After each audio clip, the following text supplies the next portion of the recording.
Hello and welcome to the brand new Open Fire podcast with Dave and Tom. We've reignited the podcast with a fresh brand and a new studio in London Bridge. Open Fire is here to provide honest and informed dialogue on fire safety issues and construction through collaboration, research and innovative discussions with some of the fire industry's most prominent and recognised leaders. Your presenters are myself, Dave Calvert, Ops Director at Frankham Risk Management Services, and with me in the studio I have fire expert, it says here, and CEO of CLM Group, my old friend Tom Gilbert. Hello, Tom. Hello, David. How are you? It's been 5 years since we've been in a studio. It's been 5 years since we've seen each other, David. It's gone quickly, isn't it? It really has, and a lot has happened. A lot. Because you used to be an independent fire consultant at Frankham's, now you're like Ops Director. Well, that's because that's what our Australian producer wrote. Yes. But I don't think I was ever an independent fire consultant. I think you always wanted to say you were independent in a hope that someone would utilise you as a consultant. So what have you been up to over the last...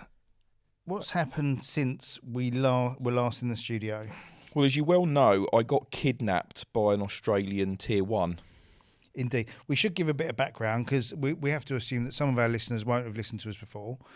We did 2 series of the Open Fire podcast in 2019, 2020. Yes, it was. Before no one was doing podcasts then. Yeah, it wasn't that common to have a podcast in those days, so we were fairly innovative.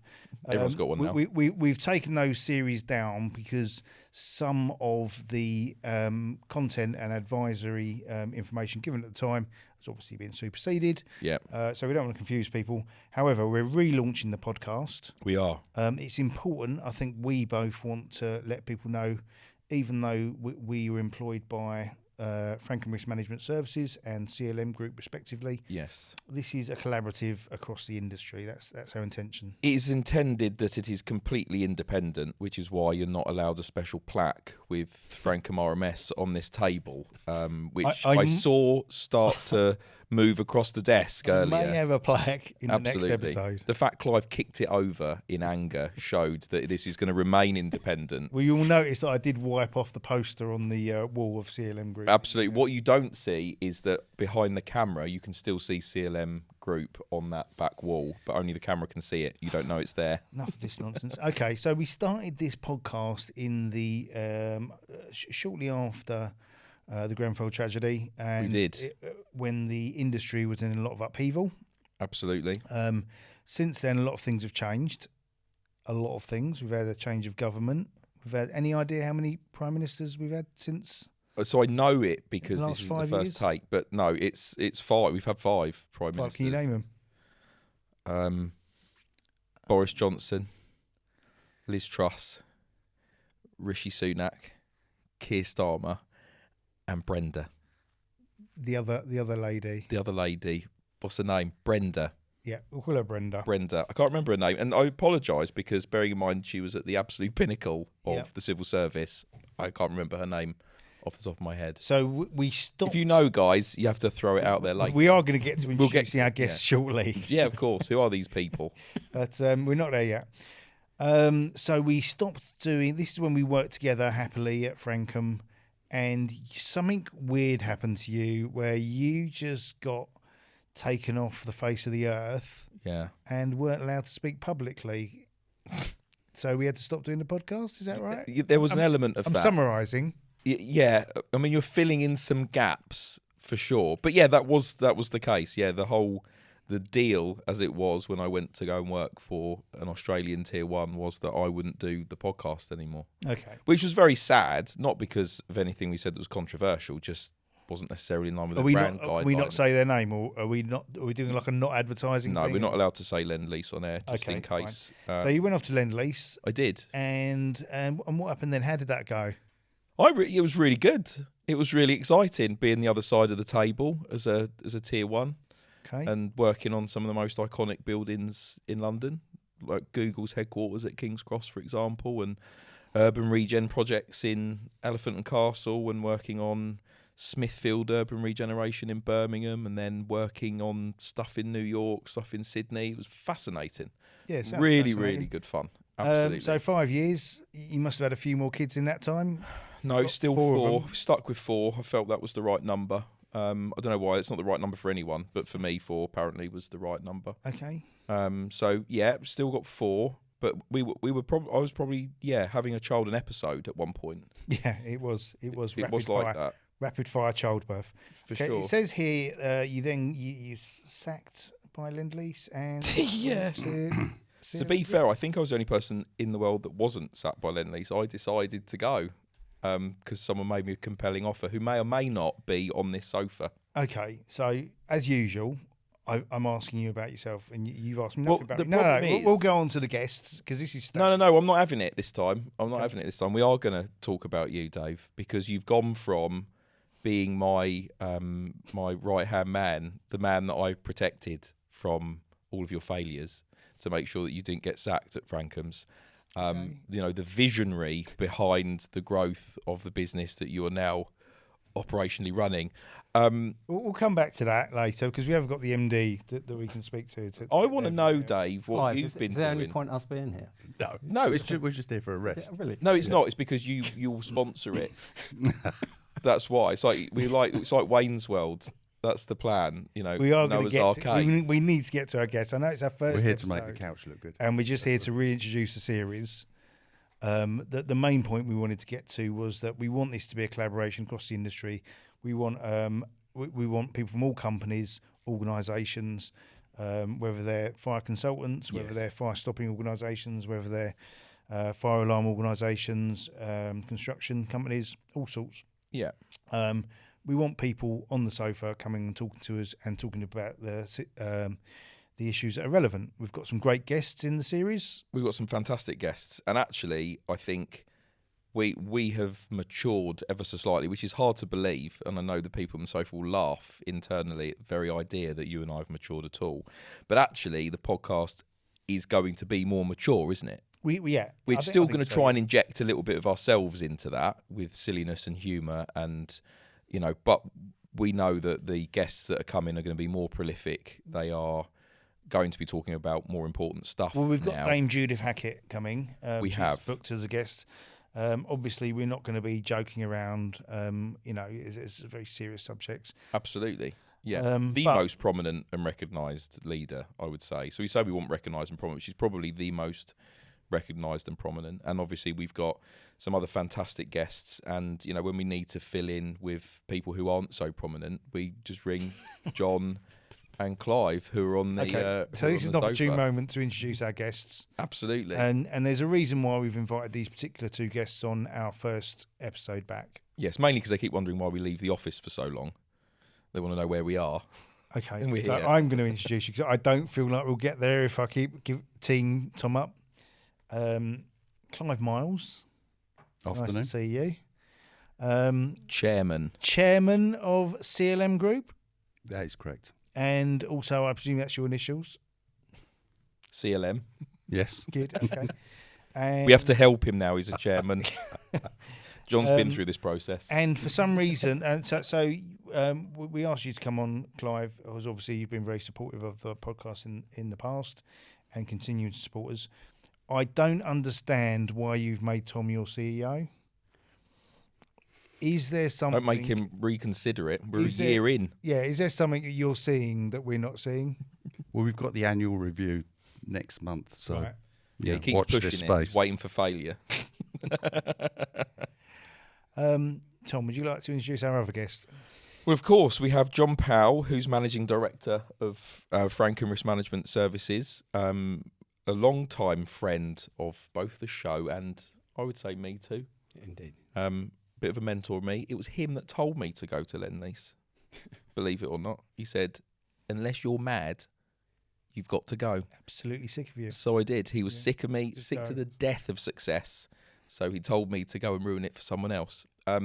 So yes, of course, John is running Frankham Risk Management Services, the organisation that you work for, and obviously supported the show in its early days by sponsoring it, doing that incredibly long disclaimer at the end was obviously a big part of John's role in the original show. And obviously both of us working for Frankham. So fundamentally, this is born in a Frankham dress, for want of a better word. It was an idea that came out of us guys at Frankham thinking maybe the industry needed to hear some stuff that people weren't saying in maybe a medium that people would be more willing to access, which is where the show was born from, right? Yeah, absolutely. Thanks for joining us both, gents. You're welcome. I think that's it's just an opening episode that we just kind of wanted to get a feel and kind of set the landscape for what we're planning for the series. Clive, I wonder if maybe just coming to you yourself first, what you think the industry could benefit from in terms of podcasts like this, how we can bring the industry together. Obviously, you've had roles beyond chairing CLM Group, where your role is to bring various organisations together. Yeah, I think it's useful so that the outside world can, and the industry can see what everyone's thinking, what everyone's doing.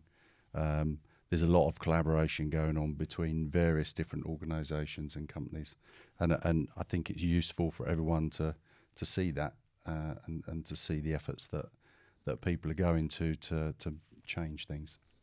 John, do you echo that? Do you think there's a place for a podcast like this where we can actually move the discussion forward? Absolutely. I think the first series of podcasts were really successful in terms of being able to bring to surface a lot of the areas and concerns that the industry had. And there was a lot of technical subjects where we could explore things such as details around sort of fire doors and the definitions of those, and which obviously was a lot misunderstood within the industry, and the amount of content that is actually produced by the podcast is a great vehicle for being able to educate our industry. And so it's just about a communication forum, and I think that's really beneficial. Yeah, absolutely. I think to go back to Clive, you are, although you're the chairman of CLM Group, you're also the chairman of the Association of Specialist Fire Protection as well. Correct. Not content with having one chair, you needed two and two gavels.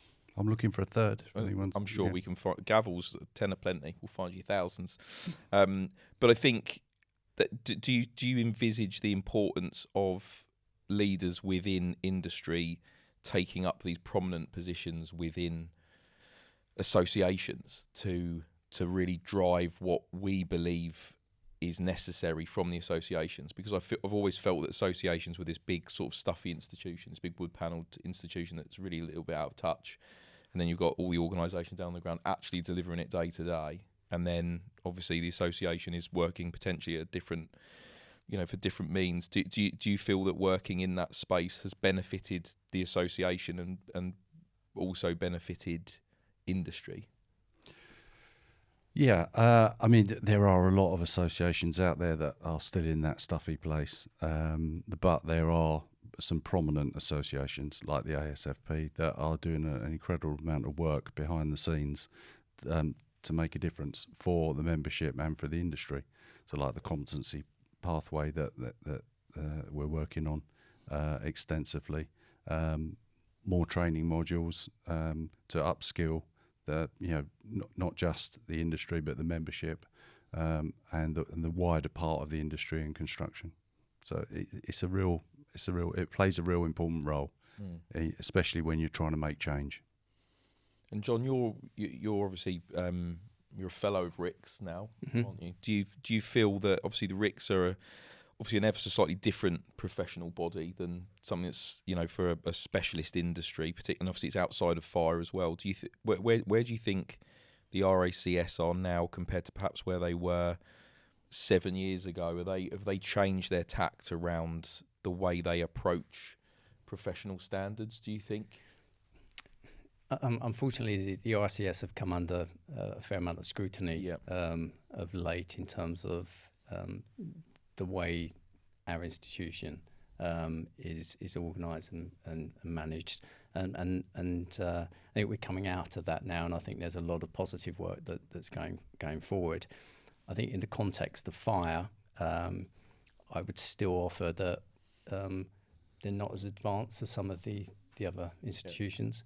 I recently wrote to the RSS because of my concerns around the competency pathways and the point that Clive's making about advising its members on how they could demonstrate competence in terms of the current market and the requirements now in being rightly put into place by Building Safety Act.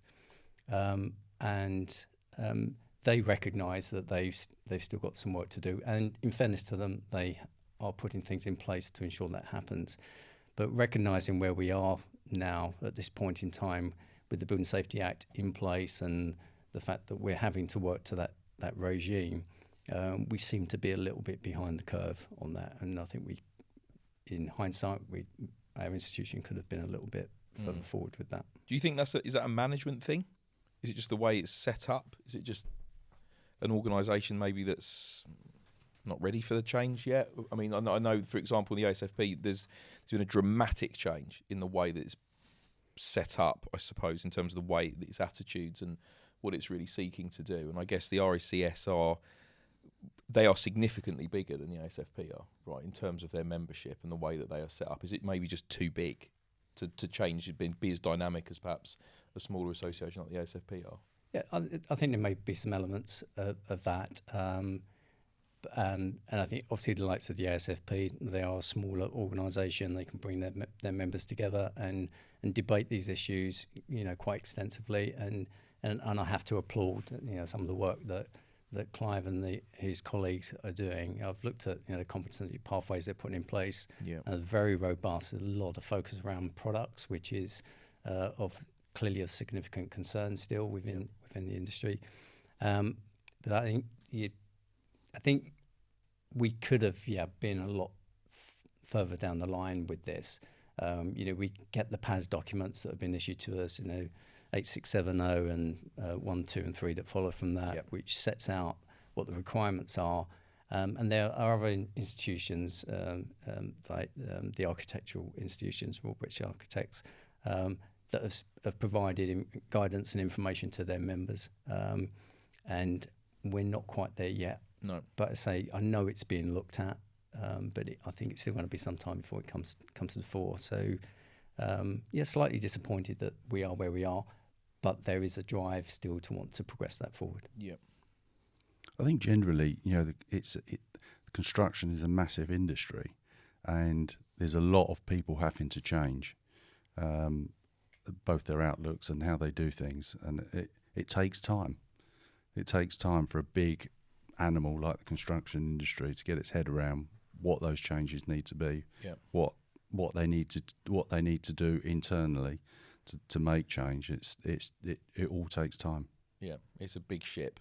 It's a massive ship, and you think of the Building Safety Act, that how many years that's taken, and everyone needs to now understand what that means and what the changes that they need to implement to adhere to it. Yeah, and I think the construction industry is pretty fragmented as well. There isn't the collaboration that you would have in other industries. There's very much there are an awful lot of silos that sit within construction that fundamentally get semi-pulled together on a project by project basis, but actually as an industry they aren't together, are they? It operates on competition, doesn't it? Let's face it. And there's lots of competitions within competitions going on in there. Yeah. And you've got to get your head around being working together, being more collaborative. Yeah, absolutely. Okay, so I hope that gives a flavour of where we're going with this series. We want to have a little bit of a mixture, a bit of fun, make it fairly palatable and easy for people to listen to, but we want to cover some of the serious subjects with people who know what they're talking about, like Clive and John. Just a little bit of a shorter episode today, but Tom, just to start sort of wrapping up the episode, do you have any particular special guests on your wish list you'd like to include this season? Well, I really want John Powell and Clive. Right, so that's done.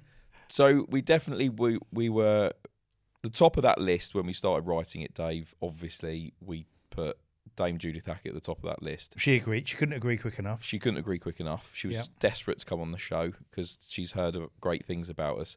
Obviously, the reality was just above that. We didn't want to tell her too much, but Kurt Russell was above that.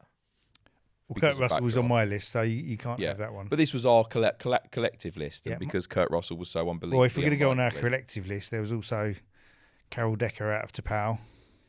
Yes. All 3 members of Bananarama. Yeah. Bucks Fizz. Yeah, All Kurt 4 of Russell. them. Is there 4 of them? I don't even remember. Well, I don't know. I'll take 1 Carol Decker, Yeah. 2 Tiffany's. I Okay. think we're alone now. 3 from Bananarama, or who did you just say? Bucks Fizz. This has gone rapidly The downhill. stuff that comes out Anyway. of your mouth is unbelievably wonderful, which is why Okay. people will tune in to hear. I think Kurt Russell is an important one. It's Yes. important that people know we're going to be running various campaigns throughout this series. Yes, One of which is getting people to sign up to the UK chapter, the UK chapter of the Backdraft Fan Club, Appreciation Society. which currently has 1 prominent member, who's me. Tom, I want you to be the second prominent member. You can Yes. find it at backdraftmovie.com. Okay. Backdraftmovie.com. Now, the beauty of this fan club is that each month, Tom, if you sign up, it costs you nothing. You'll get a free photo of Kurt Russell emailed to you monthly with no context, no explanation. There's going to be a It caveat. will not tell you where this photo was taken or Yeah. what film he was in. And what's the caveat, Dave? Well, no, If you remember. if I remember, if I remember to do it each month. Wonderful. So, what you need to understand, Tom, I need Yeah. you on board this train with me. Okay, Okay. it can't be just me driving this. There is a new Backdraft movie being made. Okay. So is our goal to get on the press junket of that movie? Yeah, if we can start being the pushing it on the UK, this side of the Atlantic, because obviously it's going to be set in Chicago. Yeah. But if we can start pushing it on this side of the Atlantic, Maybe that'll be then, enough. yeah, for a we ticket could to Chicago. easily be advising them on their fire safety realism, which was something that was sorely lacking Sorely in the lacking in Backdraft, I 1991 agree. movie. It was known for its lack of breathing apparatus in any fire whatsoever, Yes. and the lack of smoke from any fire whatsoever. Yes. I'm okay with that. This is what makes the film beautiful. There's no fun in watching a film with Kurt Russell and William Baldwin where they're wearing masks and you can't hear what they're saying. Well, it would be pointless. It would be pointless. And there's no fun in seeing people running around a building that's just blacked out with smoke. No, there's no fun in running around buildings full of fire anyway, Dave. No, there's not. But this is so this is why we're on board the Backdraft train. So, unbelievably, I got to number 2 of the people we might want to bring in, and already we're talking about Backdraft and going to Chicago to be on the press junket, which I think just shows an insight into I'm the way... disappointed you've said press junket, because now they're going to think that's all. Some of us have been running this site for a number of years and with no gratitude or thanks whatsoever. Well, this website's been going for the day after the movie came out. As usual, It you've predates the steamed internet. in and seen the business opportunity there of a free flight to Chicago. Yeah, there's no such thing as a free flight to Chicago. Who else are we going to invite? Everyone who comes on that sofa. Oh, no, I didn't mean to. I meant who we invite to the sofa.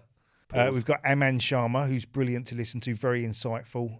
Really looking forward to that one. We'll be having John and Clive back as recurring guests. We've got some people come from Pretium. Got Johns. an episode on procurement law. We'll be delving into the Building Safety Act with various people, fire engineers, people from the industry. We're going to pull the ASFP in to talk about... ASFP can talk about, what are they going to talk about, Toms, if we don't know? I'm assuming specialist fire protection. Fire stopping and compartmentation, Yeah, by any chance? spraying beams Okay. and filling holes. And we've got a few special guests along the way who we're not going to reveal just yet. Oh, we have, of course, got Dame Judith Hackett, which you let that one out of the bag. That'll probably be next week. Probably whenever the marketing and director of the whole podcast decides is the right moment. You were talking about our producer, who is Madison over there.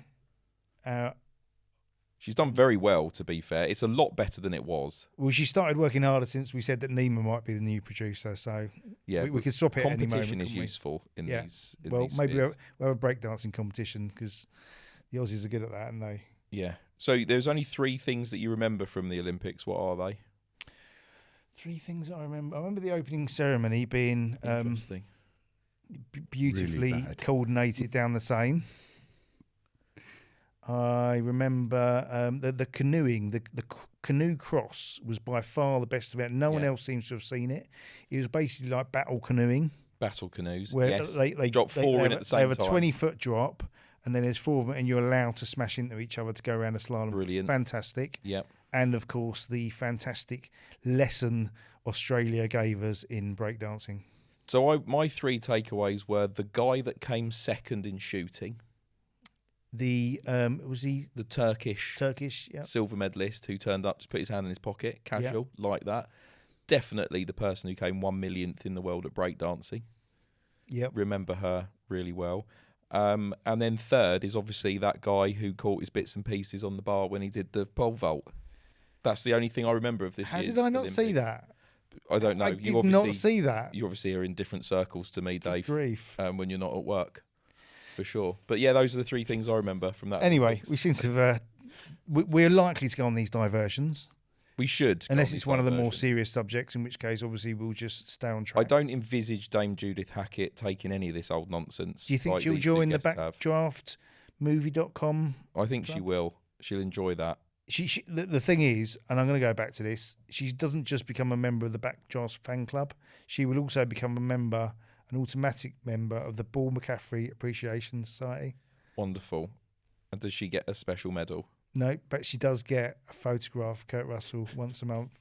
If you remember. No context. Is it the same photograph? No, it'll be a different one be. each month, John. Probably. Is it signed?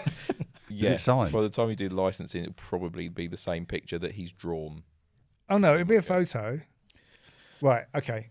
So I would be relatively confident that as an introductory episode is going to be ever so slightly better than the first one, although some of the gags were better in this one and some were better in the other one. So we'll see. We just gone a bit... What? Are we included? What? Hang on. Okay, yeah, I would agree. It sounded a bit meta. I didn't think we were telling everyone we've already recorded an episode. Well, I think people need to know that this is pre-recorded. This isn't Can live. we have a little modicum? We're not on LBC. I think we need a modicum of professionalism. I actually got to speak on this one, which is a big improvement. Yeah, Okay. absolutely. I'm surprised Dame Judith Hackett got any airtime at How all. often are people going to be able to hear the podcast, Tom? So we're going to go with probably... What? We've literally got people just chatting now. Is there any possibility that we can continue with our show? I know you guys are guests, sat there Have on you your just phones. you've just looked up backdraftmovie.com to see if it's real? Yes, it's real. Yeah. When Dave says there's a website, an appreciation society, he's made one. I mean, that's what he does. That's what he does. While we're watching Netflix, while we're going out for dinner, Dave is at home on WordPress creating some nonsense, and then sends you a WhatsApp and says, "Look what I've done." And my reaction is, 3 "Where did years you get the that's time?" been running, and now is my opportunity to make it pay. 3 years, 1 member, Right.